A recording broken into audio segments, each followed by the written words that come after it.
la honra en este lugar. Nadie debe perder la concentración, que estamos aquí para ofrecer una ofrenda a un Dios vivo, a un Dios todopoderoso. Y nunca debe perderse ese enfoque. Desde que salimos de casa, venimos con el propósito de ofrecer nuestra adoración a Dios. La oración no es un acto, no es un evento.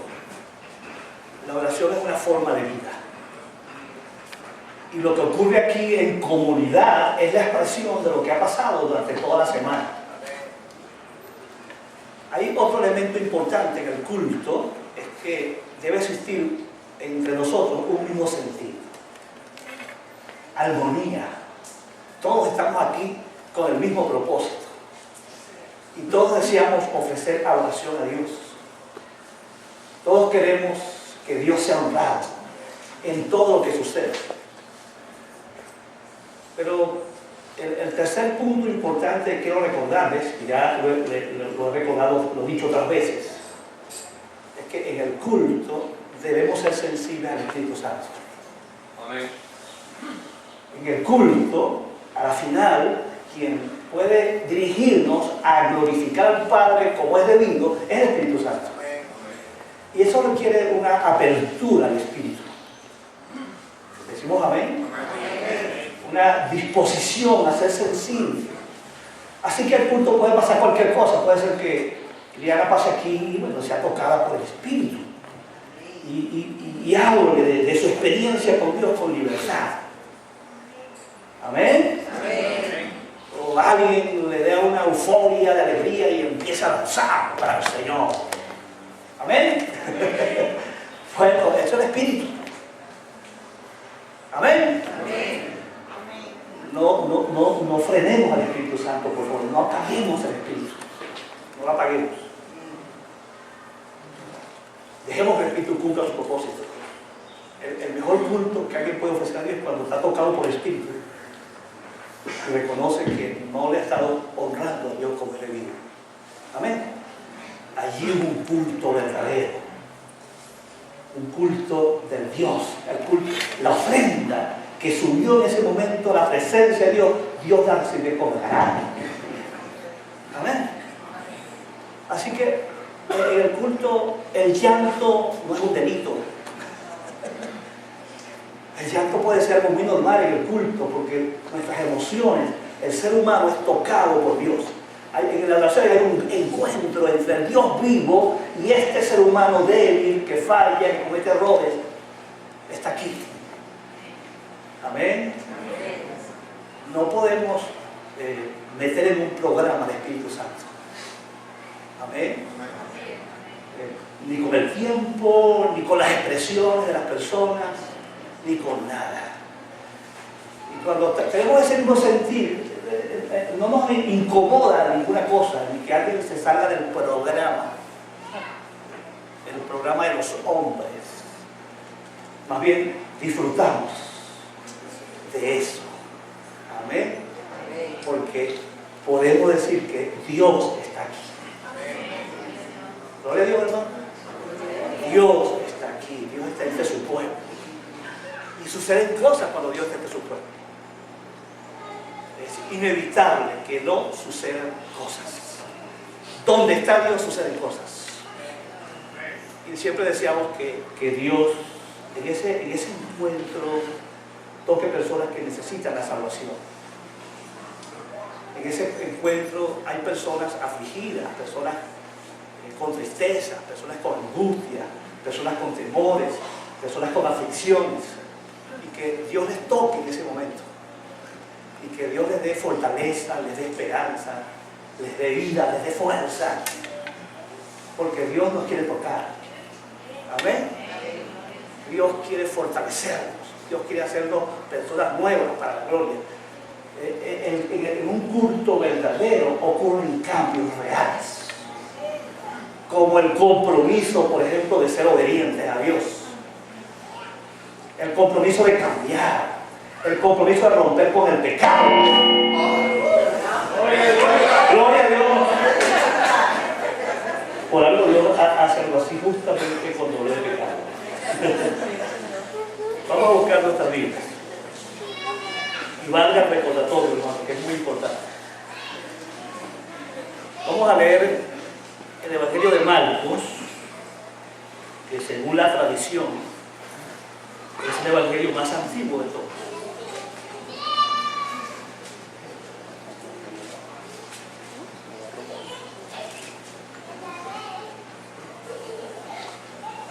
A veces no puedo confiarnos de esas tradiciones. Los estudiosos dicen que Mateo y Lucas y Juan bebieron de Marcos y de otro documento llamado Q, etc. Dice la palabra en Marcos 16, tenga su Biblia abierta porque vamos a leer muchos textos, vamos a hacer una especie, no una predicación común y corriente, vamos a hacer un paseo por la Biblia, porque es muy importante. Como dijo muy bien Alexandra, si debe existir un culto importante en el año es este. Y esta celebración debería ser hecha, bueno, de la mayor excelencia posible, debido a que la fe nuestra se sostiene o se cae con la resurrección.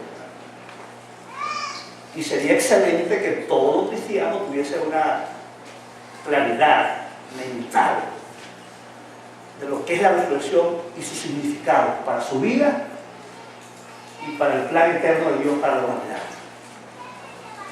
Vamos a leer el texto. Marcos 16 dice: cuando pasó el día de reposo, ya del 1 al 8, María Magdalena, María la madre de Jacobo y Salomé compraron especies aromáticas para ir a ungirlo. Y muy de mañana, el primer día de la semana, vinieron al sepulcro, ya salido el sol. Pero decían entre sí: ¿quién nos removerá la piedra de la entrada del sepulcro? Pero cuando miraron, vieron removida la piedra, que era muy grande, y cuando entraron en el sepulcro, vieron a un joven sentado al lado derecho, cubierto de una larga ropa blanca, y se espantaron.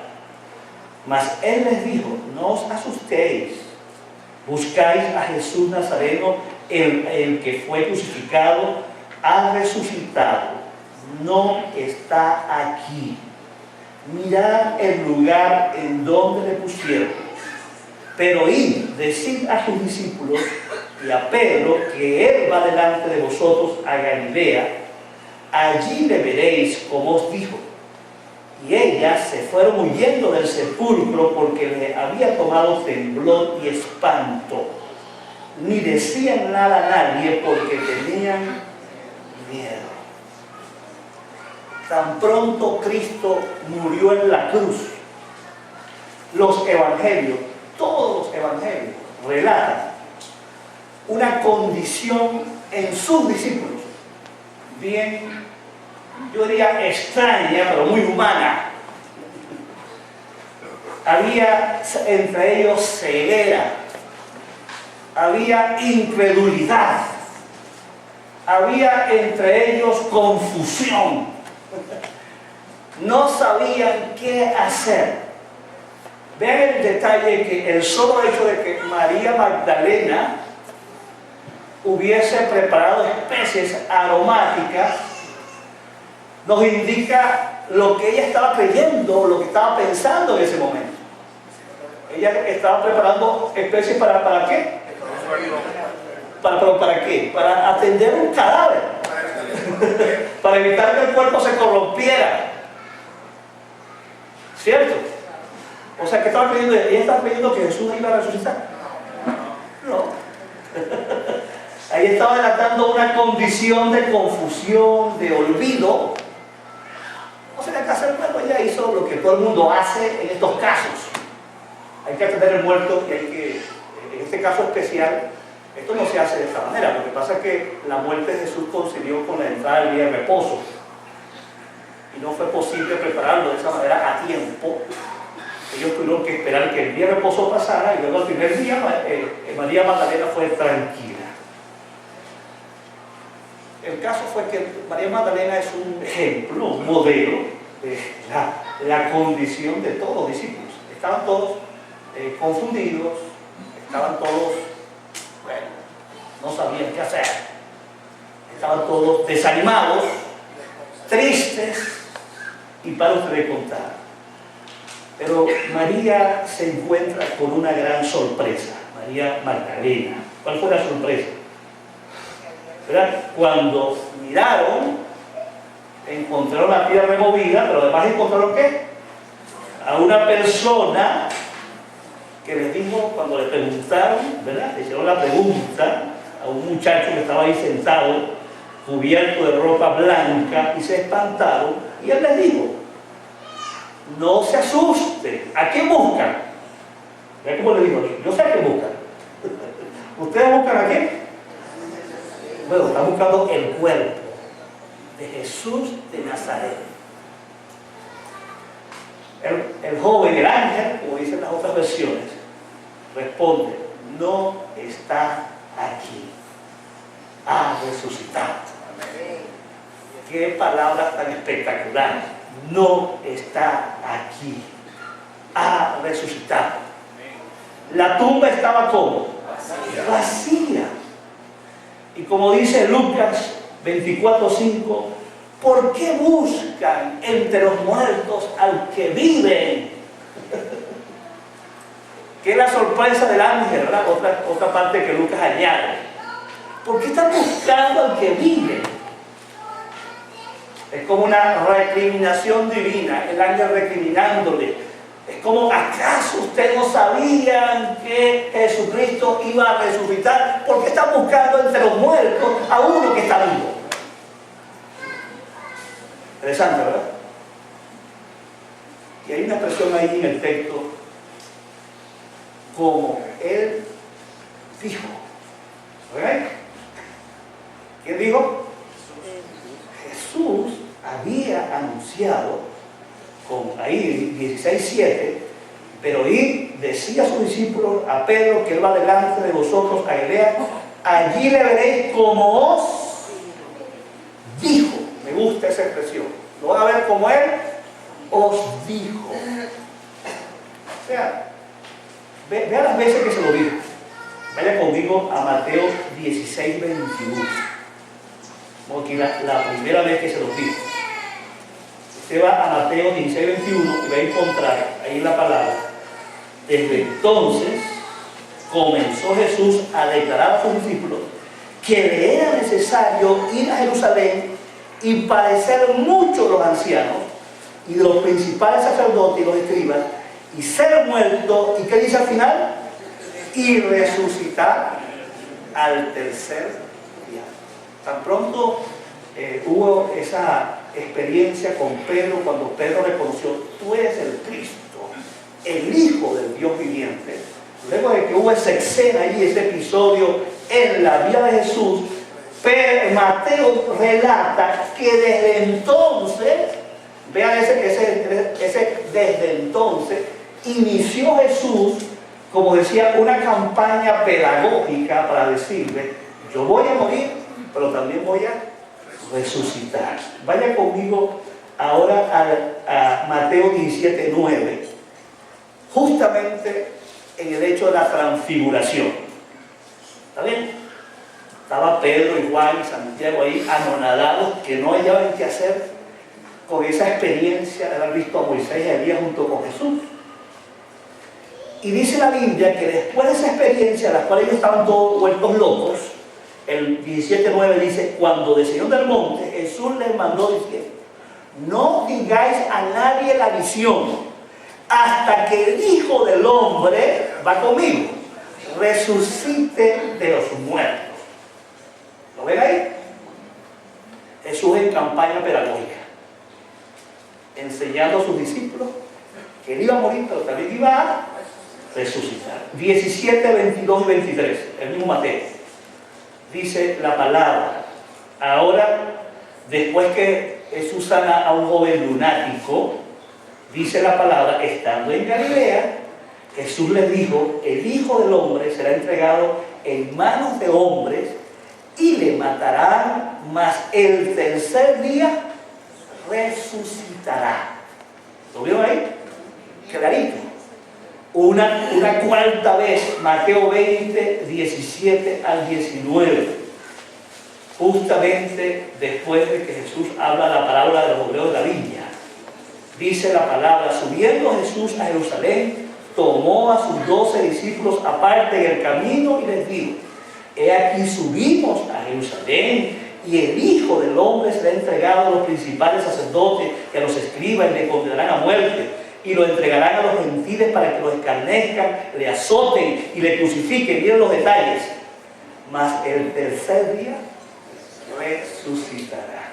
Yo le puedo dar más textos. Mateo 26, 32. Le puedo dar Juan 2, del 13 al 22. Que Jesús estuvo constantemente remarcando, enseñando, repitiendo que Él había venido por un propósito a la tierra. Y que ese propósito no culminaría si Él no moría en la cruz. Pero siempre afirmó: esto va a pasar, pero el tercer día resucitaré. Bendito el nombre del Señor. Pero qué trágico. Que Jesús estuvo allí. Estos discípulos se parecen igualitos a nosotros, ¿verdad? No, Dios nos vive enseñando, pero no creemos, no obedecemos. ¿O no?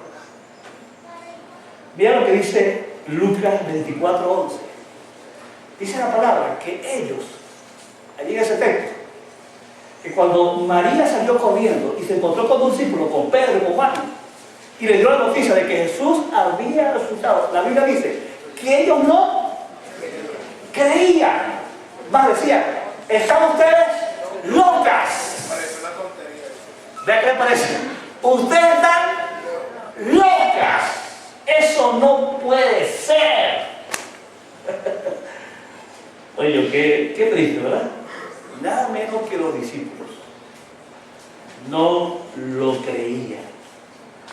En Lucas 24, 25, la Biblia relata que unos días después de esa situación van los dos discípulos de Jesús por el camino de Maús, ¿verdad? Van por el camino de Maús, Jesús se le aparece, ¿verdad? Y los va acompañando por el camino y le empieza a hacer un recorrido.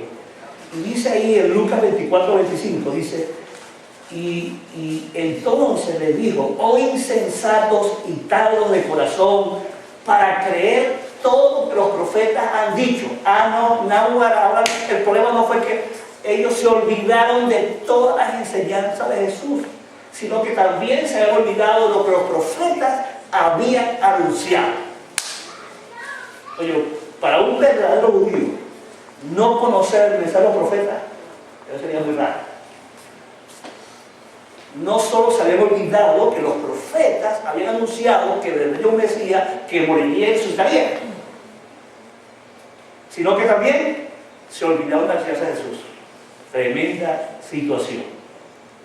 No creían, incrédulos para creer. Y en Lucas 24, 26, Jesús le dice: no era necesario que el Cristo padeciera estas cosas y entrara en su gloria. Se lo digo en palabras criollas: ¿es que acaso este no era el plan? ¿Cuál era el plan? Que Cristo muriera y después resucitara y ascendiera. ¿Van conmigo? ¿Es que acaso alguien, por qué se angustiaron, por qué se confundieron, si siempre este ha sido el plan de Dios? En los profetas, y Cristo estuvo ahí repitiendo: este era el plan. Y la cosa no se queda ahí. En Lucas 24, 46, Jesús les dice, y les dijo, después que le abrió el entendimiento y entendieron: así está escrito, y así fue necesario que el Cristo padeciera y resucitase de los muertos al tercer día. ¿Está listo? Así está determinado en el perfecto plan de Dios. Que Cristo muriera y que Cristo ¿qué? Resucitara. No es posible. El plan de Dios no sería completo si Cristo no hubiese resucitado. Amén. algunos maestros de la Biblia consideran que la resurrección es lo más importante, porque la muerte por sí sola no hubiese completado el proceso de Dios. Cristo necesitaba resucitar a los muertos para que el plan fuera completo. Vayan conmigo ahí a Hechos 2, 22 al 24. Yo solamente estoy haciendo una base para lo que me interesa. Hechos 2, 22 y 24. Vean el sermón de Pedro en Pentecostés, que fue un sermón de resurrección. Y vean lo que dice Pedro en ese sermón, versículo 22. Vean, varones israelitas, oí estas palabras. Ahí comenzó el sermón. Jesús Nazareno, varón aprobado por Dios entre vosotros por las maravillas, prodigios y señales que Dios hizo entre vosotros por medio de él, como vosotros mismos sabéis. A quien, a Jesús, entregado, vaya conmigo, por el determinado consejo y anticipado conocimiento de Dios, prendisteis y matasteis por mano de inicuo, crucificándole, al cual Dios levantó, suelto los dolores de la muerte, por cuanto era imposible que fuese retenido por ella. ¿Cuánto dan gloria a Dios aquí? Se da cuenta que ese es el plan, era el plan de Dios. ¿Cuál es el plan de Dios? Vean que esos detalles importantes de Pedro. En la mente de Dios, desde la eternidad, ya estaba determinado que así iba a ser su plan de redención. Jesús iba a morir en la cruz, pero Jesús se iba a levantar de la muerte. Amén. Ese es lo que garantiza todo. Ese es el plan. Ahora vaya conmigo a 1 Corintios 15, del 3 al 8. ¿Van conmigo? ¿Me van siguiendo? Vamos con calma. Aquellos que protestan, te digo los versículos muy rápido. 1 Corintios, capítulo 15, versículos del 3 al 8. Miren lo que dice la palabra. Porque primeramente os he enseñado lo que asimismo recibí. O sea, Pablo está hablando de la tradición que yo recibí, la enseñanza que recibí es la siguiente: que Cristo murió por nuestros pecados conforme a la Escritura. Otra vez confirma que en la Escritura ya estaba anunciado el plan de Dios por medio de Cristo, que incluye muerte y resurrección. En el versículo 4, y que fue sepultado y que resucitó al tercer día conforme a las Escrituras, y que apareció a Cefas y después a los 12, después apareció a más de 500 hermanos, a la vez de los cuales muchos viven aún y otros ya duermen. Después apareció a Jacobo, después a todos los apóstoles y por último de todos, como un abortivo, me apareció a mí. ¿Qué le parece? Ahí está, el plan. Este fue el plan que los apóstoles predicaron y defendieron. Que Cristo murió y resucitó. Y si la iglesia está fundamentada, ¿cierto?, en las enseñanzas de los apóstoles y profetas, como dice la palabra, ¿verdad? Esa fue enseñanza básica de los apóstoles cuando establecieron la iglesia. Que Cristo había muerto y había resucitado, y esto no tiene discusión. Ahora vean el versículo 14, 15, 14. Vaya conmigo rapidito. Y si Cristo no resucitó, vana es nuestra predicación y vana es también nuestra fe. ¿Qué le parece? ¿Va conmigo ahí? ¿Otra vez? ¿Lo puedo correr? Si Cristo no resucitó, como me encanta decirle muchas veces, váyanse aquí una cuerda de gafos engañados. ¿Cierto? Pero nuestra fe, dése cuenta, ¿dónde está Mahoma? En una tumba. ¿Dónde está Buda? En una tumba. Los grandes religiones tienen a sus dioses. ¿Dónde es la tumba que tú puedes ir y tocar y verla con tus ojos? La única fe que puede reclamar la muerte y la resurrección es nuestra.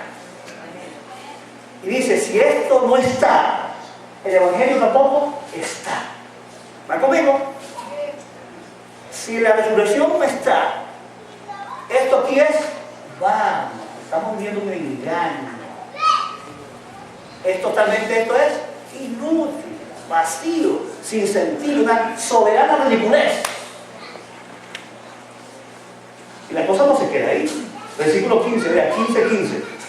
Y somos hallados ¿qué? Falsos testigos de Dios, porque hemos testificado de Dios que Él resucitó a Cristo, lo cual no resucitó, si en verdad los muertos no resucitan. Ahí está. Entonces, ¿somos qué? Unos falsos. Porque estamos unos mentirosos, estamos diciendo una cosa que no es verdad.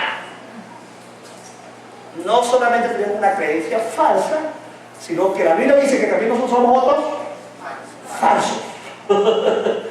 Si Cristo no resucitó, no estamos aquí haciendo nada. Gracias por sostenerme por todo este tiempo, feliz, contento, qué chévere, me han sostenido. ¿Verdad? A un gafo alimentando otro gafo.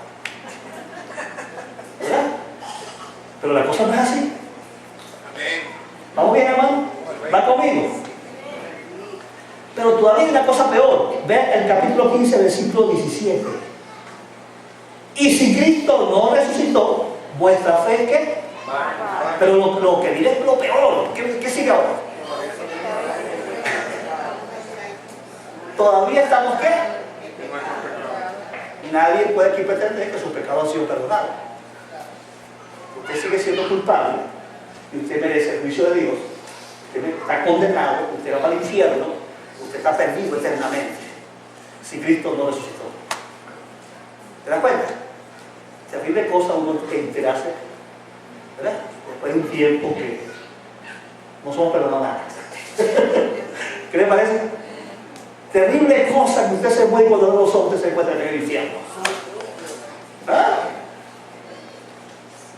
Si Cristo no resucitó, tampoco la salvación es posible. ¿Estamos bien? Por eso tiene razón Alexandra. Que hoy es un día importante. Que usted entienda que la resurrección de Cristo es fundamental. Ahora bien, hermano, voy ahora a Romanos 4:25 y 5:1.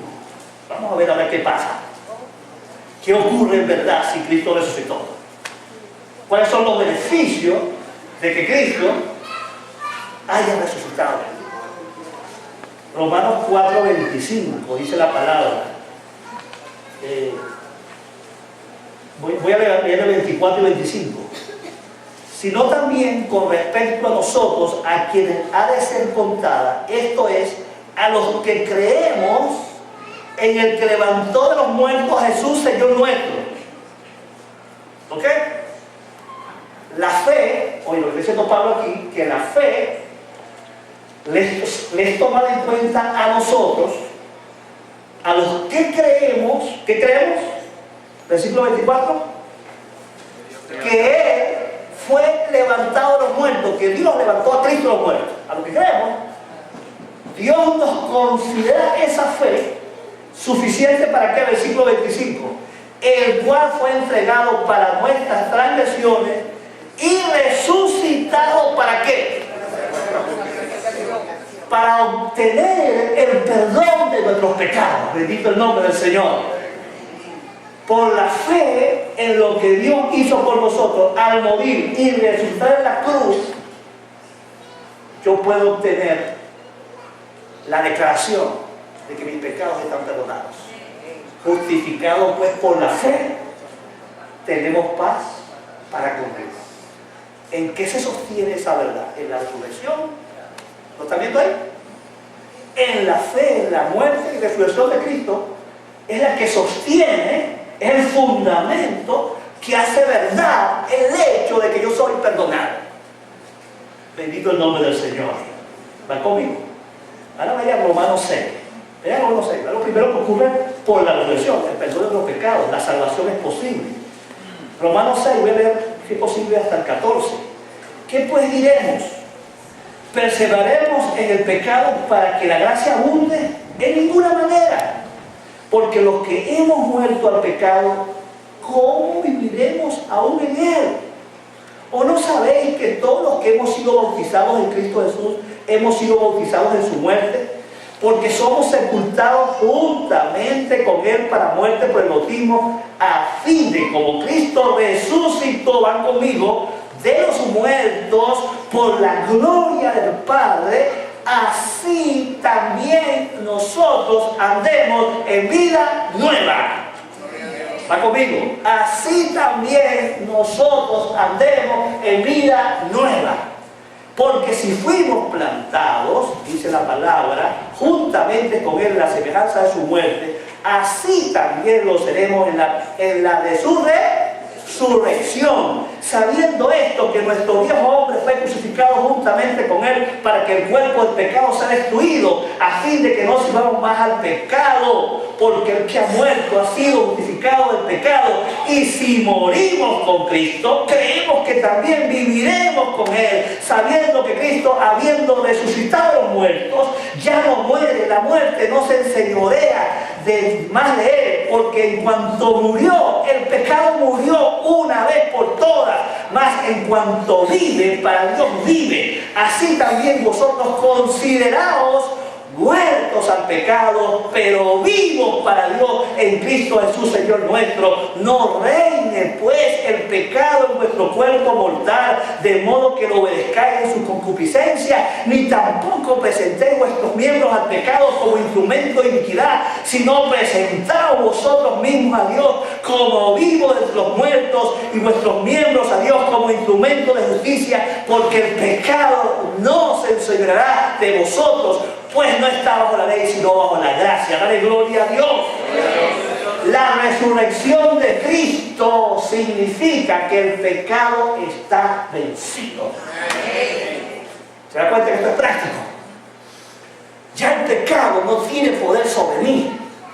El único poder es cuando yo no quiero, no me da la gana, y yo decido pecar. Tomo mis decisiones de hacer lo que me da la gana. Pero por la resurrección de Cristo ya yo he pasado de una naturaleza de esclavitud al pecado a una naturaleza de libertad del pecado. ¿Lo entienden? Ya no soy esclavo del pecado. No debo considerarme esclavo del pecado. El pecado no tiene poder sobre mí. El único poder que tiene es que yo le doy por mi desobediencia, por mi rebeldía y mi terquedad. ¿Lo ven, hermano? Así que la resolución de Cristo es práctica. ¿Tiene sentido y vigencia hoy la resolución de Cristo? Entonces, cualquier persona aquí en la comunidad que juegue con el pecado está dudando de eso. O que diga, yo no puedo. Si usted dice no puedo, a lo mejor no tiene a Cristo. Porque si usted tiene a Cristo, usted sí puede. Porque ya el pecado no tiene poder sobre ti. ¿Va conmigo? No lo tiene. Usted es libre, dígalo, soy libre de la esclavitud del pecado.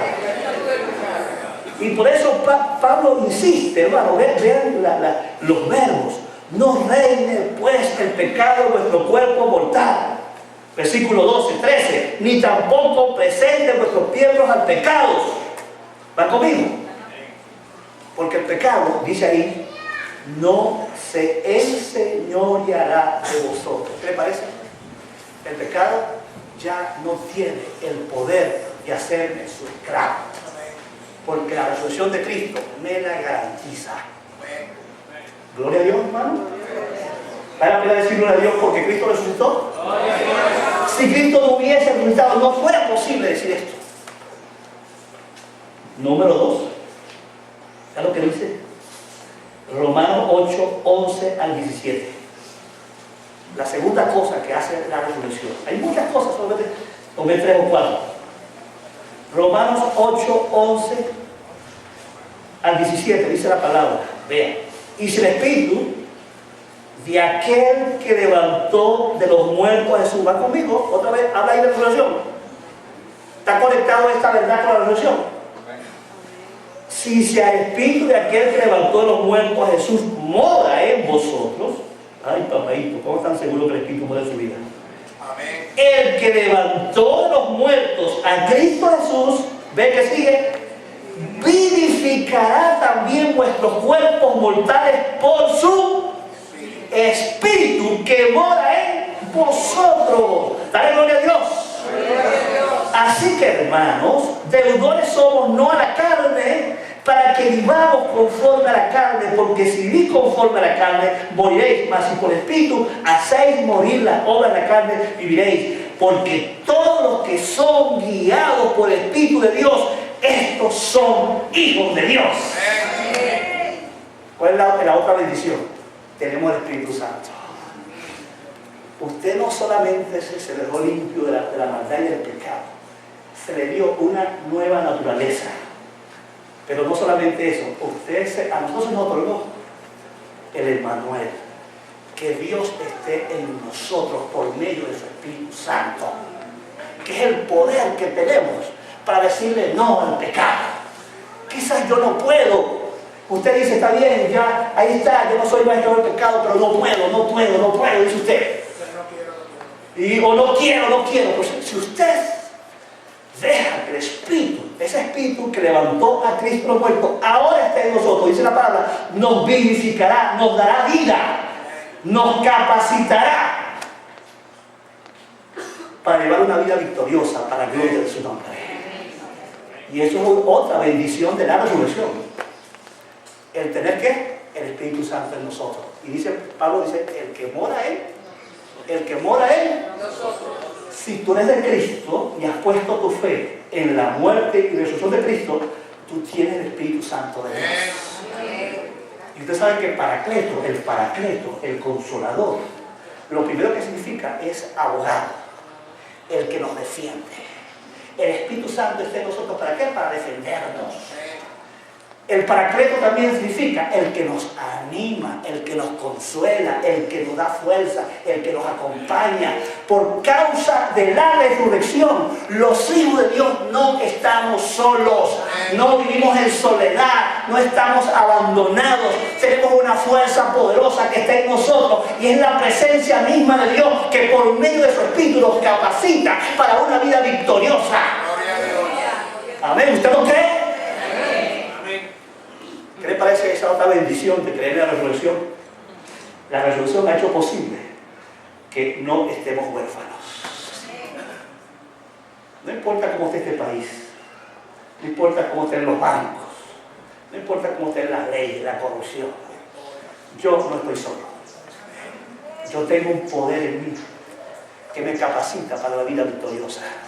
El poder del Espíritu Santo de Dios. Dale gloria a Dios. Amén, hermanos. Hay más. 1 Corintios 15, 20 al 22. Hay más de lo que recibimos por causa de la resurrección. Dice la palabra ahí en 1 Corintios 15, 20 al 22. Dice, mas ahora Cristo ha resucitado a los muertos. Primicia de los que durmieron es hecho. Porque por cuanto la muerte entró por un hombre, también por un hombre entró ¿qué?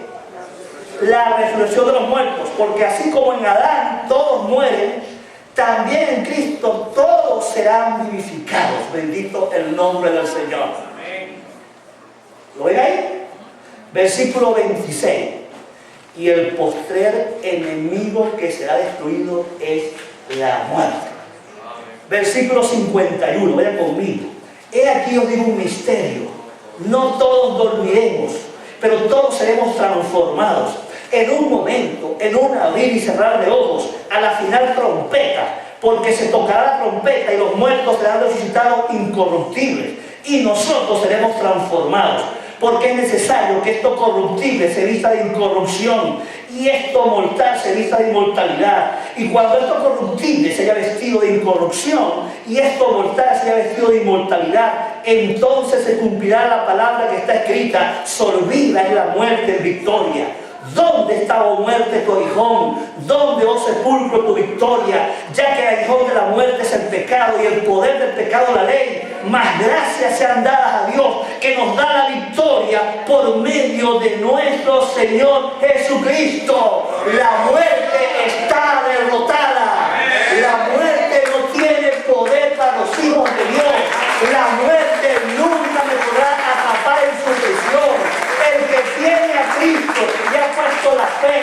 muerte y su resurrección, tiene la garantía de que un día resucitará de los muertos y vivirá por Dios para siempre.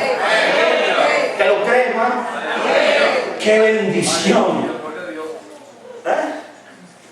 Los apóstoles, después de aquellos rollos, de esa falta de fe, mira cómo cambiaron. Mira aquí, por ejemplo, 1 Juan, capítulo 1, el apóstol Juan. ¿Cómo hablaba después? Dice, lo que era desde el principio, lo que hemos oído, lo que hemos visto con nuestros ojos, lo que hemos contemplado y palpado nuestras manos tocante al verbo de vida, porque la vida fue manifestada y la hemos visto y testificamos y anunciamos la vida eterna, la cual estaba con el Padre y se nos manifestó. A lo que hemos visto y oído, eso anunciamos, para que también vosotros tengáis comunión con nosotros, y nuestra comunión verdadera es con el Padre y con su Hijo Jesucristo. ¡Qué diferente! El cobarde confundido que no creía. Y este es Juan, y el apóstol Pedro, ahí en 2 de Pedro 1:16, porque no hemos dado a conocer el poder y la venida de nuestro Señor Jesucristo siguiendo fábulas artificiosas, sino que habiendo visto con nuestros propios ojos su majestad. Amén. ¿Cuántos pueden decir lo mismo? Que ahora están experimentando que lo que hemos recibido por la resurrección de Cristo es algo real.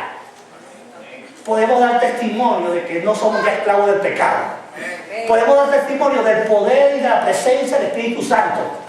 Podemos dar testimonio de que ya la muerte no nos atemoriza. Estamos seguros que cuando yo pase el umbral de la vida a la muerte, yo doy un paso a la eternidad, a la presencia misma de Dios. Y no solo esto, hermano. Vamos allá a Romanos 14:9. Uno más. Ve allí Romanos 14:9. Lo acabamos de predicar recientemente. ¿Qué dice Romanos 14:9? Porque Cristo para esto murió y resucitó y volvió a vivir. ¿Para qué Cristo murió y volvió a vivir? Para ser Señor de los muertos como de los que viven. ¿Qué les parece? ¿Ah? Jesucristo resucitó para ser Señor del universo. Dice la Biblia, cuando Él se entregó a sí mismo y se despojó de su gloria y tomó naturaleza humana, después que murió y fue humillado hasta los sumos, dice que Dios lo exaltó de allá, de abajo, y lo exaltó hasta lo sumo, y le dio un nombre que es sobre todo nombre, para que en el nombre de Jesús se doble toda rodilla en el cielo y en la tierra. La resurrección de Cristo lo exaltó a un lugar supremo. Puso a nuestro Señor como el Rey soberano del universo. Él fue el que dijo, toda potestad me ha sido dada en el cielo y en la tierra. Después que resucitó, fue exaltado a la máxima gloria. Amén. Pero ese propósito, no solamente porque Él quería ufanarse y estar en la gloria, sino para que nosotros lo reconociésemos como Señor de nuestra vida, y le obedeciéramos y nos sometiéramos incondicionalmente a su voluntad, que reconociéramos que hay un solo Señor, que si no reconocemos su señorío, nada podemos hacer. Amén. Amén. Amén. Amén. El poder de Cristo lo saltó, lo levantó a los muertos. Y dice el libro de Efesios, el capítulo 1, que me encanta esto que dice Efesios 1. Dice así la palabra del Señor, el versículo 18, cuando Pablo hace esa oración, alumbrando los ojos de vuestro entendimiento, para que sepáis, vea lo que Pablo quiere que sepamos, cuál es la esperanza a la cual Él nos ha llamado, cuáles son las riquezas de su gloria, y cuál es la supereminente grandeza de su poder para con nosotros, los que creemos, según la operación, vaya conmigo, del poder de su fuerza, la cual operó en Cristo, resucitándole de los muertos y sentándole a su diestra en los lugares celestiales, sobre todo principado y autoridad, poder y señorío, y sobre todo nombre que se nombra, no solo en este siglo, sino también en el venidero. Y sometió todas las cosas a sus pies, y lo dio por cabeza sobre todas las cosas a la iglesia, la cual es su cuerpo, la plenitud de aquel que todo lo llena en todo. Hay un solo jefe, ¿quién es? Nuestro Señor Jesucristo. Hay un solo amo, hay un solo soberano. Y si nosotros creemos en su muerte y resurrección y aceptamos que su resurrección lo colocó en el lugar de suprema autoridad en el universo, nos toca a nosotros someternos a esa autoridad, a ese señorío. En la iglesia no gobierna el hombre, en la iglesia gobierna Cristo. En la familia no debe gobernar ningún hombre, en la familia debe gobernar Cristo. En la vida personal no debería gobernar ningún hombre, debería gobernar Cristo, el Señor. Todo el que es de Cristo y tiene la fe en su resurrección reconoce que Cristo es el Señor. Amén. Amén. Lo reconocemos con todo el corazón y con toda nuestra fuerza. Amén. Amén. Terminamos con esto. Hebreos capítulo 13, versículos 20 y 21. Ponga muchísima atención. Vamos a terminar con este versículo. ¿Qué dice la palabra? Y el Dios de paz, ¿están conmigo? Que resucitó de los muertos a nuestro Señor Jesucristo. Vean, el gran pastor de las ovejas, por la sangre del pacto eterno, os haga actos en toda obra buena, para que hagáis su voluntad, haciendo Él en vosotros lo que es agradable delante de Él por Jesucristo, al cual sea la gloria por los siglos de los siglos. Amén. Es como que si el autor de Hebreo dijera, en base a lo que Dios ha hecho cuando obró la resurrección de Cristo de los muertos, e hizo todo esto que hemos conversado hoy en esta mañana, ese gran pastor nos haga capaces de que vivamos de aquí en adelante conforme a su voluntad. ¿Cuánto lo quiere? Dígale en su corazón, cierre su ojo ahí y dígale en su corazón, Señor. Dígalo con humildad, dígalo con sinceridad, hágale una oración al Señor, responda a esta palabra en esta mañana con honestidad, con pureza. Señor, todo esto tú lo hiciste en la cruz y diste tu vida por mí. Te levantaste de los muertos para darme una vida nueva, una vida gloriosa, una vida extraordinaria, una vida poderosa para la gloria de tu nombre. Señor, hazme acto ahora, fundamentado en esta verdad de la resurrección, para que yo pueda vivir en este momento y de aquí en adelante dentro de tu perfecta voluntad, haciendo, como dice aquí la palabra, todo lo que es agradable delante de ti por medio de Jesucristo. Y termina diciendo, Señor, yo decido obedecerte con todo mi corazón. Me levanto porque tengo la resurrección de Cristo, me ha dado el poder para vivir en obediencia, para gloria de tu nombre. Y dice al final de la oración del autor de Hebreo, a Él sea toda la gloria por los siglos de los siglos. Amén. Denle la gloria a Dios. Abra su boca y diga, denle un gloria a Dios, denle un gloria a Dios, denle un gloria a Dios, de una alabanza, exalte a Dios, exalte a Cristo, porque Él murió y resucitó y venció, y su victoria es mi victoria, su victoria es mi sanidad, su victoria es mi salvación, su victoria es el perdón de mis pecados, su victoria me da sanidad, su victoria me da poder, su victoria me capacita para vivir conforme a la voluntad de mi Padre y a la voluntad de su Hijo Jesucristo. Denle la gloria a Dios, siga dándole gloria a Dios, exalte su nombre, exalte su nombre, exalte su nombre, en el nombre de Jesús. Amén y amén. Padre, gracias por tu palabra y por este hecho supremo de la muerte de Cristo en la cruz. Si no hubieses resucitado nuestro Señor, nada fuera posible. Fuéramos unos viles, fuéramos unas basuras, fuéramos nada, estuviésemos algunos de nosotros ya en el polvo del infierno, totalmente destruidos, engañados, torturados, sufriendo, Algunos estaríamos en esta tierra llevando vidas absolutamente infelices. No tendríamos idea en qué condición estaríamos todos aquí. A lo mejor algunas en la prostitución, otros vendiendo droga, no sé, Padre, porque la Biblia establece que cada cual se apartó por su camino. Pero gracias, Señor, porque en Cristo hay esperanza. Y gracias, Señor, porque un día tú nos buscaste. No fuimos nosotros los que te buscamos, fuiste tú, Padre, quien tomó la iniciativa de ofrecer un plan.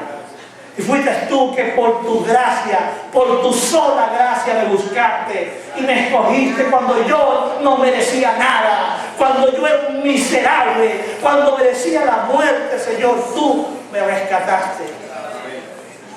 Y tú hiciste tu sacrificio en la cruz para que ahora, Señor, yo me aparte del pecado. Yo camine en el poder del Espíritu Santo. Yo viva con la confianza de que tengo esperanza, que un día viviré contigo por la eternidad. Y yo viva bajo el señorío de Cristo, haciendo lo que a ti te agrada. Gracias, Señor, porque la resurrección es real. Yo experimento la resurrección de Cristo todos los días. Gracias, Señor, por tanta bondad y misericordia. Alaba el nombre del Señor, alaba el nombre del Señor. Oh Espíritu Santo, ahora toma tu pueblo y condúcelo a tus propósitos eternos. En el nombre de Jesús. Amén. Dios bendiga.